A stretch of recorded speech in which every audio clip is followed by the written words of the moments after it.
3월 17일 월요일 아침 송은재TV 시작합니다. 이번 주는 정말 윤석열 대통령에 대한 이 탄핵 심판에서 결정적인 한 주가 될 것으로 보입니다. 헌법재판관들이 지난 주말에 각자 개인적으로 이제 집에서 이 자료를 검토를 했다. 회의를 열지는 않았다라는 것입니다.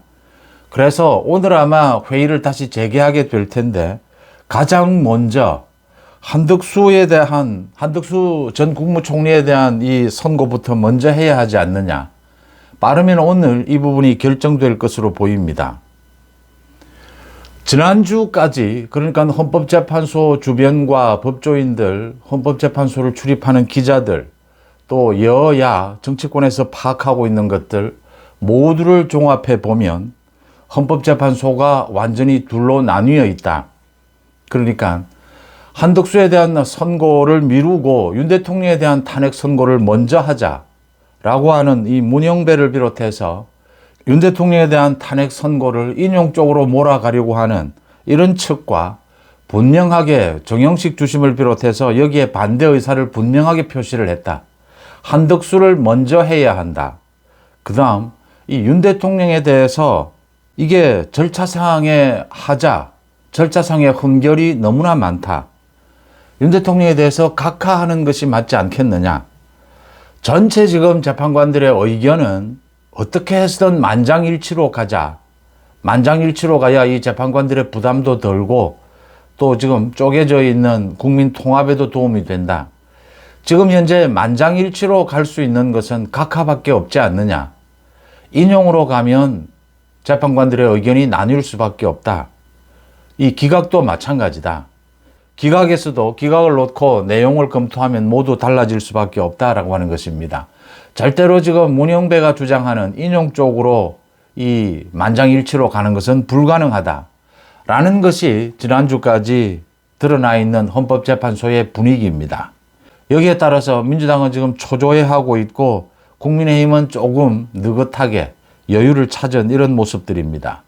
이재명은 칩거 중인데 이재명은 다음 수가 보이지 않는다라고 하는 점이고요. 윤석열 대통령은 침묵 중입니다. 이 변호인단을 통해서 매일같이 입장문을 내고는 있는데 윤 대통령 자신은 침묵을 지키고 있습니다.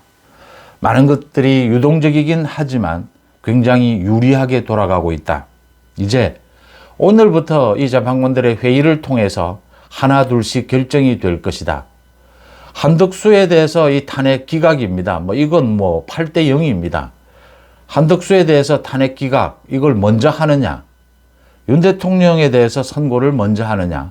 한덕수를 먼저 하게 되면 윤 대통령에 대한 선고는 이번 주 아니면 다음 주 그 뒤로 연기가 될 수도 있다.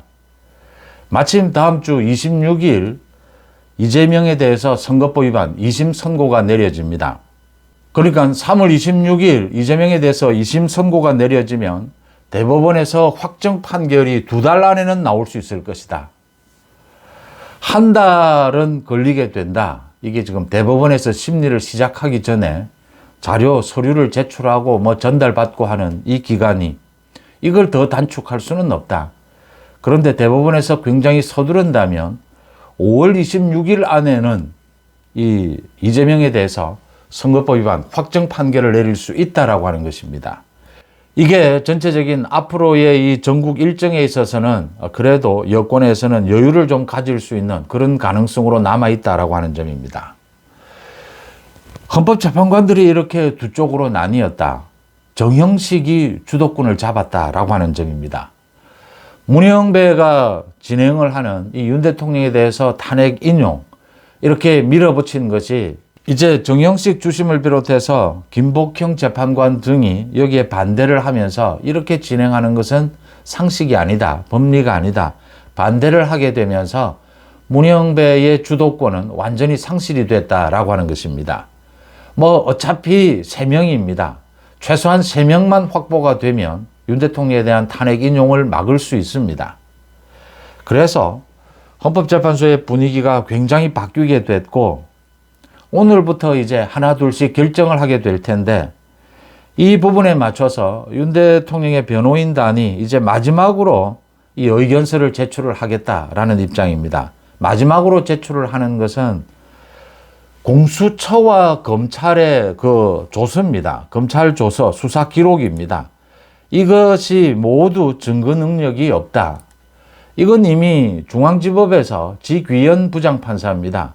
윤 대통령에 대해서 석방을 결정을 하면서 공수처의 수사권, 의문이 있다. 의문이 있다라고 하는 것은 판결문에서 공수처의 수사권이 없다라는 이야기입니다.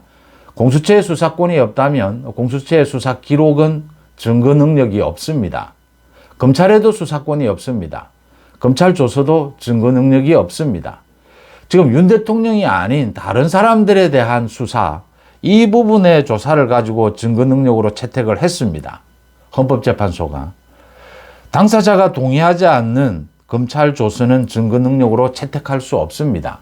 형사소송법에 명문으로 규정이 되어 있습니다. 또 헌법재판소가 재판이 진행 중인 이 검찰에 대해서 이런 조서를 요청할 수도 없고 검찰이 제공해서도 안 됩니다. 증거 능력의 문제입니다.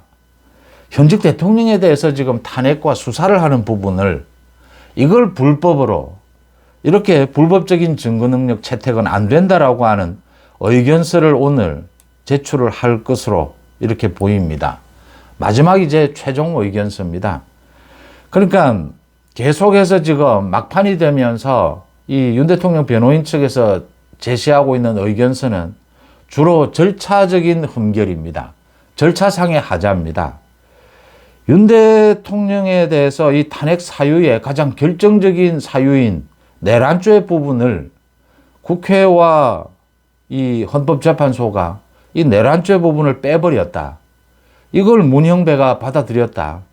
이건 결정적으로 절차상의 하자가 있다라고 하는 것입니다. 또 탄핵 심리를 진행하면서 문형배가 재판관들의 회의를 거쳤다라고 계속 이렇게 주장을 하면서 불공정하게 진행을 했다. 결정적으로는 지기현 부장판사가 내린 결론입니다. 판결입니다. 공수처나 검찰의 이 수사 기록, 공수처의 수사가 불법이었다. 그렇다면 증거 능력이 없다라고 하는 점입니다. 이 부분에 대해서 의견서를 제출하는 것, 이게 지금 윤 대통령에 대해서 탄핵을 각하하는 것이 맞지 않느냐. 헌법재판관 8명이 오늘 모이게 될 겁니다. 이제 회의를 하게 될 겁니다. 지난 주말 고민에 고민을 거듭했을 겁니다. 드러난 것은 분명합니다. 이대로 만장일치로 가긴 해야 하는데 윤 대통령에 대한 탄핵 인용은 불가다. 윤 대통령에 대한 선고 이전에 한덕수를 먼저 선고해야 한다라는 건 분명해져 있습니다. 한덕수에 대해서 선고를 먼저 해야 하지 않겠느냐라는 게 오늘 결정이 될 것으로, 빠르면 오늘 결정을 해야 할 것으로 보입니다. 오늘 아니면 내일 한덕수에 대한 선고를 결정을 해야 합니다. 한덕수는 이게 실제 내용은 각하입니다. 그런데 기각이 될 것으로 보입니다. 만장일치입니다. 8대0 기각입니다. 한덕수에 대해서는 문형배 자신도 이게 90분 탄핵 심리를 하고 더 이상 탄핵 심리도 필요가 없고 사실은 다른 증거들도 필요가 없다라고 문형배도 인정한 부분입니다. 한덕수 선고를 미루는 것, 이게 지금 민주당의 의도입니다. 한덕수 선고를 미루고 이 마흔역 임명을 강요해보자. 그런데 최상목 권한대행은 꿈쩍도 하지 않습니다. 마흔역 임명은 보류입니다. 안 되니까 이제 재판관들 사이에서도 그렇다면 한덕수 선고를 먼저 할 수밖에 없다. 만장일치로 한덕수에 대해서 기각을 하게 될 겁니다. 민주당이 우려하고 있는 것은 한덕수에 대한 기각 선고가 내려지게 되면 이건 내용이 거의 비슷합니다. 윤 대통령의 이 탄핵 심리 내용과 탄핵 사유와. 그래서 윤 대통령에 대해서 석방에 이어서 감사원장과 검찰의 탄핵 기각에 이어서 윤 대통령에 대한 이 탄핵 선고에 결정적인 영향을 미치게 될 것이다. 탄핵 기각 또는 각하 쪽으로 가는 국민들의 여론도 그렇게 결정적으로 응집하게 될 것이다. 이게 민주당이 걱정하는 것입니다. 민주당이 걱정을 하지만 헌법재판관들은 한덕수에 대한 탄핵 선고를 먼저 할 수밖에 없습니다. 문형배가 이걸 같이 하자, 동시에 하자라고 하는 것을 분명하게 정영식 주심이 반대한 것으로 알려지고 있습니다. 먼저 해야 한다. 한덕수에 대해서 탄핵 기각 이 선고를 이번 주에 하게 되면 윤 대통령에 대한 이 탄핵 심판 선고는 이번 주 금요일 하지 못하고 다음 주 또 그 다음 주로 연기될 수도 있습니다. 윤 대통령에 대해서는 거듭 말씀을 드리지만 8명의 재판관들이 만장일치를 하는 방법은 윤 대통령의 이 탄핵 심리 절차적인 하자로 인해서 무효다. 각하입니다. 각하로는 모두 재판관 8명이 만장일치 의견을 통일할 수 있습니다. 또 부담도 굉장히 덜 수 있습니다. 이게 심리를 해서 뭐 유죄다 무죄다 이런 부분이 아니고 아예 절차상 문제가 있었으니까 무효다 각하다 이렇게 결론을 내리는 것이 지금으로서는 가장 가능성이 높고 재판관들도 무난한 입장이고 또 국민들이 받아들이기에도 대부분의 국민들이 승복할 수 있는 길이다. 이걸 인용으로 갈 수는 현재로는 어렵다. 인용이든 기각이든 이런 식이라면 재판관들의 의견은 나뉠 수밖에 없다. 그렇다면 인용을 하기 위해서는 재판관 6명의 동의가 있어야 합니다. 지금 최소한 3명, 많게는 4명은 윤 대통령에 대해서 탄핵, 인용에 반대하고 있다. 소극적이다라는 점입니다. 기각으로 가도 의견은 나뉠 수밖에 없을 것이다. 기각으로 갈 경우에 문영배가 과연 이 기각에 동의해서 만장일치가 될 수 있을 것이냐. 어렵다고 하는 점입니다. 그래서 윤 대통령에 대해서는 각하 결정이 지금 가장 가능성이 높은 것으로 일정에 있어서도 한덕수에 대해서 먼저 선고를 해야 한다.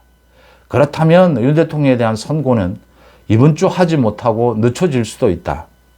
그러면 이재명에 대한 26일 선거법 위반 2심 선고가 있고 난 다음에 윤 대통령에 대한 선고가 있을 수 있다. 이재명이 이 선거법 위반 이 부분으로 구속되지는 않겠지만 위정교사나 이 대북 송금으로 법정 구속될 가능성도 높아지고 있다라고 하는 점입니다. 이게 지금 오늘부터 굉장히 급박하게 헌법재판소가 돌아가게 될 텐데 이 재판관들이 하나하나씩 이제는 결정하게 될 것이다 라고 읽히는 대목입니다. 송은재TV 마칩니다. 고맙습니다.